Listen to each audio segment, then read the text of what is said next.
एक इंसान दिन में एक समय में कम से कम 4 रोटी खाता ही है, लेकिन क्या आपने कभी इन रोटी की कीमत लगाई है? शायद नहीं। नमस्कार, मैं दीक्षा सोनी। क्योंकि भारतीय घरों में अक्सर महीने भर का ही राशन लाया जाता है और उसी के खर्च से हिसाब लगाया जाता है, लेकिन कभी अगर 4 रोटी का हिसाब लगाएं तो कितना होगा? इसका हिसाब लगाने के लिए कुछ अनुमान लगाना होगा।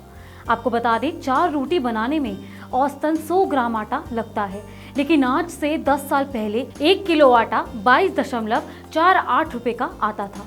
जिस हिसाब से 4 रोटी बनाने में 2.24 रुपए का आटा लगता था, वहीं आज 1 किलो आटा 32.91 रुपए का आ रहा है, जिसके चलते 4 रोटी बनाने में 3.29 रुपए का खर्च आ रहा है। यानी 10 साल में ही 4 रोटी की कीमत 1 रुपए तक बढ़ गई है। आप सोच रहे होंगे, आटे की बात किस लिए? आटे की बात इसलिए क्योंकि इसकी कीमत अब रिकॉर्ड तोड़ रही है। जनवरी साल 2010 के बाद आटे की कीमत रिकॉर्ड ऊंचाई पर है।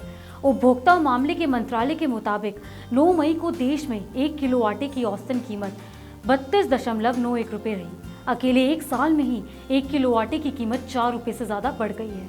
लेकिन सवाल ये है कि आखिर आटा क्यों इतना महंगा हो रहा है? एक्सपर्ट्स इसके पीछे 2 बड़ी वजह बताते आए हैं।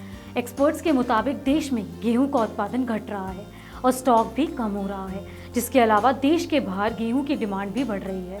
सरकारी आंकड़ों के मुताबिक 9 मई को राजधानी दिल्ली में 1 किलो आटे की कीमत 27 रुपये थी।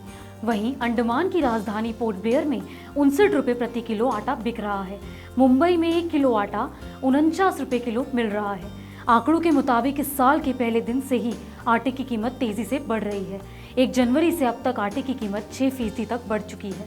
फिलहाल बस इतना ही। ऐसी ही कृषि से जुड़ी खबरों के लिए देखते रहिए कृषि जागरण। धन्यवाद।